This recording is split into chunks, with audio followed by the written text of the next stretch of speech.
What if I told you that killing your own baby was once perfectly legal? Not just legal, expected. In fact, for most of human history, the people who didn't do it were considered reckless. And here's the wild part. The societies that practiced this weren't collapsing. They were thriving.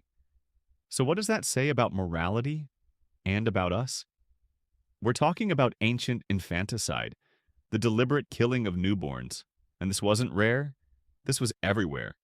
Ancient Greece, Rome, China, Viking Scandinavia.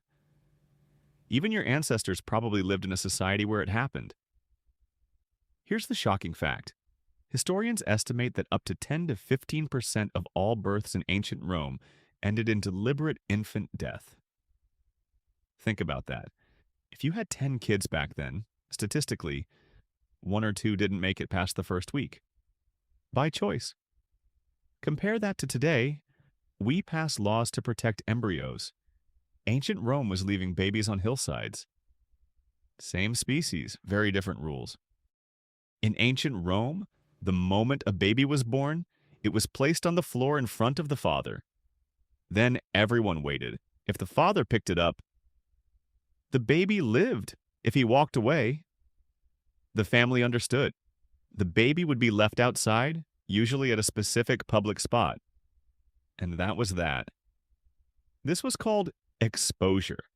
And it wasn't considered murder. Not legally, not morally.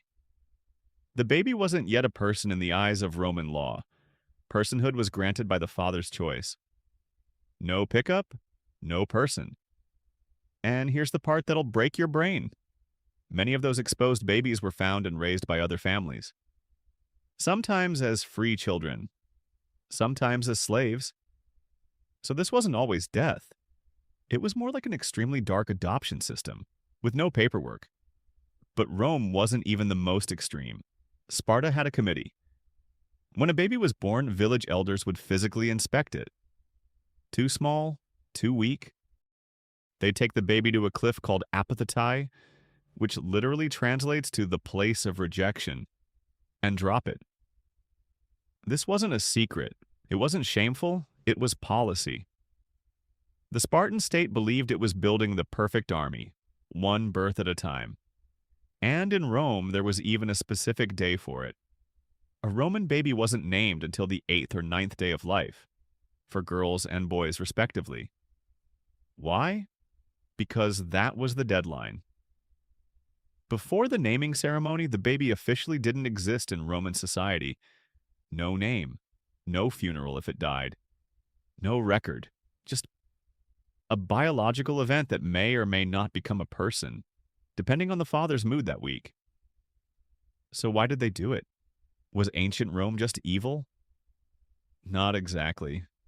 They were broke, scared, and doing survival math. Resources were tight. A bad harvest could wipe out a family. A child born with a disability might not be able to work. A second daughter in a poor family might mean two expensive dowries. Financially ruinous.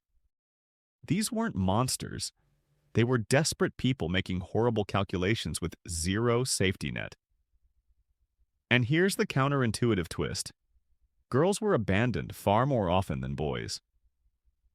In one ancient letter found in Egypt, from a husband to his pregnant wife, he literally wrote, "If it's a boy, keep it. If it's a girl, you know what to do." That letter is 2,000 years old, and it sounds like something from a nightmare. But for them, it was just Tuesday, and this wasn't just a Roman or Greek problem. In ancient China, the practice was so widespread and so heavily skewed against girls that entire regions ended up with wildly lopsided gender ratios. Fewer women meant fewer marriages. Fewer marriages meant social instability. The very thing families thought was protecting them from poverty was quietly creating a demographic crisis one generation later. Nobody planned for that consequence. Nobody sat down and said, let's destabilize our own society. They were just making individual choices that made sense in the moment. And that's the really unsettling part. History's worst outcomes are rarely the result of evil plans. They're the result of millions of rational people each making one small, terrible decision. Here's where it gets really strange. When Christianity spread through the Roman Empire in the 4th century AD, one of the biggest culture wars wasn't about prayer or temples. It was about whether babies had souls. Christians believed that personhood started at birth, or even before. That meant exposure wasn't a family decision. It was murder. For the first time in Western history, the baby's rights overrode the father's authority. Emperor Valentinian banned exposure in 374 AD, a civilizational moral shift, driven by a theological argument about infant souls. And here's the most shareable fact in this entire video. The concept of children's rights is only about 1,700 years old. Before that, children were legal property. Entirely. No rights, no protections, nothing. We didn't always think children mattered. Someone had to convince us, and it worked. But here's what nobody tells you about how it worked. The early church didn't just pass laws and call it done. They built infrastructure. The world's first orphanages, one called Brephatrophia in Greek, were specifically created to take in exposed babies off the streets. Church members would literally walk the city at dawn, collecting abandoned infants before they died. They turned a civilization-wide moral argument into a logistical operation. The first hospital specifically for abandoned children opened in Milan in 787 AD. It ran for over 1,000 years, 1,000 years of collecting babies that society had thrown away. That's not a footnote in history. That's one of the longest-running charitable operations in human civilization. So here's the flip. We look back at ancient Rome and think, how could they? But ancient Romans looked at their world and thought they were making rational, responsible choices for their families and society. The truth is, morality isn't discovered. It's built.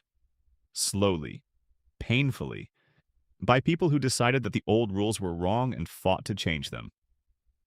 Every right you have today, yours, a child's, anyone's, was once not a right. Someone had to argue for it.